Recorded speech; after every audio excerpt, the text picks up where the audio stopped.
خدا کا واسطہ ہے وہ دوسروں کو تانے دینے چھوڑ دو، خدا کا واسطہ ہے دوسروں کو مسئلے نہ بتاؤ، یہ دیکھو کہ یہ گنہگار بندہ کتنا اللہ کا اتباع کرتا ہے کتنی نہیں کرتا۔ اللہ اکبر۔ السلام علیکم دوستو، اس بیان کو پورا ضرور سنیں۔ مولانا رشید صاحب احمد رشید صاحب لدھیانوی رحمۃ اللہ علیہ مفتی اعظم جنہوں نے احسن الفتاویٰ لکھا ہے، تو چلیے سنتے ہیں اس بیان کو۔ آج بھی کسی مدرسے میں جب کوئی فتویٰ لکھا جاتا ہے تو احسن الفتاویٰ کھولا جاتا ہے پہلے۔ انہوں نے لکھا ہے کہ اگر بندے پر کوئی مصیبت آ جائے اور اس کو یہ پتہ کرنا ہو کہ یہ مصیبت رحمت ہے یا عذاب ہے تو کسی مولوی سے پوچھنے کی ضرورت نہیں، اس دل سے پوچھو۔ لکھتے ہیں کہ اگر پریشانی آنے کے بعد، بیماری آنے کے بعد، مصیبت آنے کے بعد، گھر میں فسادات آنے کے بعد، کاروبار میں نقصان ہونے کے بعد، لوگوں کے درمیان برا بننے کے بعد، اگر ایک بندہ وہ گناہ نہیں چھوڑتا جو مصیبت آنے سے پہلے کرتا تھا، مثال کے طور پہ ایک بندے کو زبردست نقصان ہو رہا ہے اور وہ بندہ کوئی بدترین گناہ کرتا ہے، نقصان کے باوجود گناہ نہیں چھوڑتا، تو مفتی صاحب نے لکھا ہے یہ اللہ کی طرف سے عذاب ہے اس کے لیے۔ یہ مصیبت کیا ہے جی؟ عذاب ہے۔ اور اگر مصیبت آنے کے فوراً بعد گناہ سے توبہ کر لیتا ہے، وہ گناہ نہیں کرتا جو مصیبت آنے سے پہلے کرتا تھا، تو فرماتے ہیں کہ یہ اب آزمائش ہوگی اور اللہ کریم اپنے فضل سے اس آزمائش سے بندے کو باہر نکال دیں گے۔ بہت بہترین کپڑے پہننے کی بجائے یہ بہتر نہیں ہے کہ ان کپڑوں کے پیسے کسی ایسے غریب کو دے دے جس کے پاس تن دھرنے کے لیے کپڑا نہیں ہے؟ بریانی کی بڑی بڑی دیگیں بنانے کی بجائے اگر کسی ایک غریب کو 10,000 روپے دے دو اور کسی ایک غریب کو پورے بکرے کے صدقے کے پیسے دو، اس کے گھر کا پورے مہینے کا راشن نہ چل جائے؟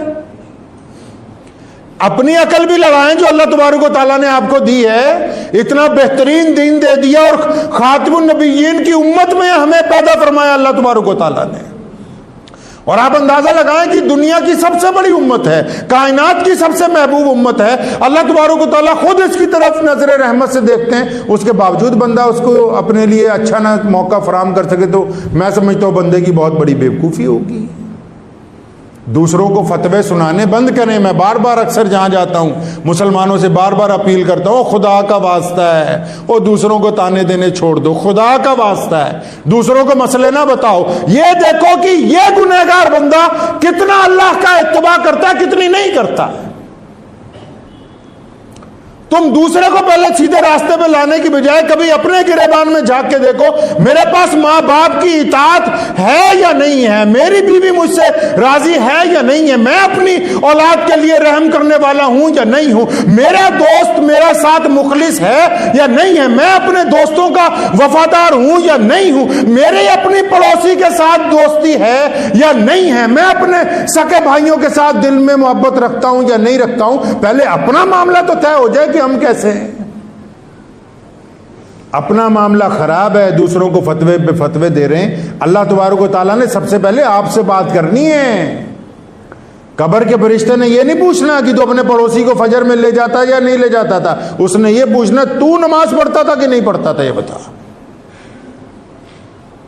پہلا سوال آپ سے ہوگا۔ اور بھائی بے انتہا لوگ ایسے ہیں، لوگوں کو ڈرانے میں لگے ہوئے ہیں کہ یہ نہیں کرو گے یہ ہو جائے گا، یہ نہیں کرو گے وہ ہو جائے گا۔ شریعت نے اس جز کا خاتمہ کیا ہے کائنات میں۔ کائنات میں تھا کیا محمد الرسول اللہ صلی اللہ علیہ وسلم سے پہلے، سوائے لوگوں کے ڈرانے کے اور کام کیا ہوا ہے دنیا میں؟ اور آج بھی جن کی آزاداری ہے، آج بھی کائنات میں جو بڑی بڑی پاوریں ہیں، وہ لوگوں کو اپنے مزاج کے مطابق چلانا چاہتی ہیں۔ تو کیا ہم بھی ویسے ہی بن جائیں؟ نہیں، ہمیں محمد رسول اللہ صلی اللہ علیہ وسلم نے بہترین اخلاق کی تعلیم دی ہے، بہترین اخلاق کی تعلیم دی ہے۔ یہ حضور اکرم صلی اللہ علیہ وسلم ہی تو ہیں جنہوں نے ڈرنے کا کوئی درس امت کو نہیں دیا ہے۔ جب مدینہ منورہ تشریف لائے، ابھی تھوڑا ہی عرصہ گزرا ہے، نہ مال ہے نہ دولت ہے نہ اقتدار ہے، مدینے کے یہودی حضور صلی اللہ علیہ وسلم کے مخالف ہیں، وہاں پر صحابہ کرام کے پاس کوئی زیادہ وسائل نہیں ہیں، کاروبار ابھی زیادہ شروع نہیں ہوئے ہیں، قحط سالی ہے۔ اس دوران بھی جب مکے کے گورنر نے، ابو جہل نے، عتبہ نے، ولید نے، ابو لہب نے، جب دھمکی دی نا کہ ہم مسلمانوں کو ختم کرنے کے لیے آ رہے ہیں بدر کی طرف، محمد رسول اللہ دشمن سے بھی 2 دن پہلے میدان بدر کے اندر پہنچ گئے. پوری کائنات کو درس دیا ہے کہ انسان انسانوں کو ڈرائے نہیں، انسان انسانوں کو خوف زدہ نہ کریں.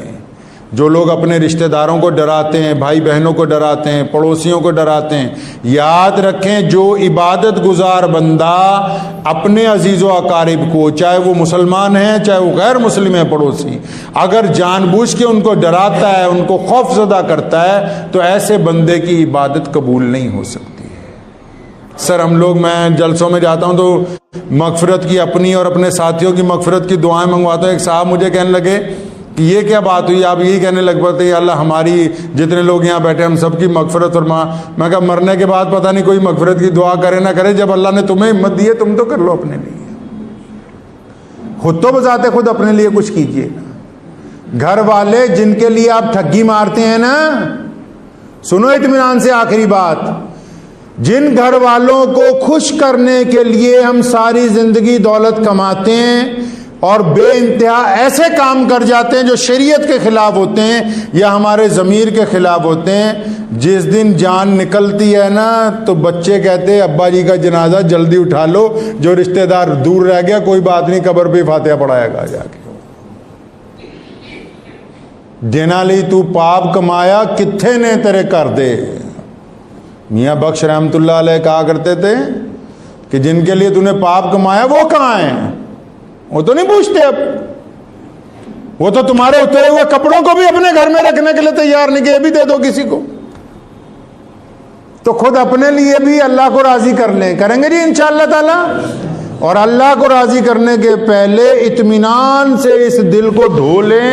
اگر اس دل میں کسی کی برائی ہے، اگر اس دل کے اندر دوسرے کے لیے کینہ ہے، بغض ہے، عداوتیں ہیں، اور ایسے پلان بنا رکھے ہیں کہ فلاں کی بیٹی سے زنا کروں گا، فلاں کی لڑکی کو پھنسا لوں گا، فلاں کے ساتھ ٹھگی مار کے اتنے پیسے کما لوں گا، فلاں کو بے عزت کر سکتا ہوں میں، فلاں کا میں نقصان کر دوں گا، یہ تمام کوڑا کرکٹ لے کے اگر اس کوڑے کرکٹ کے ساتھ آپ مسجد میں آ کے سجدہ کریں گے تو وہ سجدہ آپ کے منہ پہ مار دیا جائے گا، قبول نہیں ہوگا.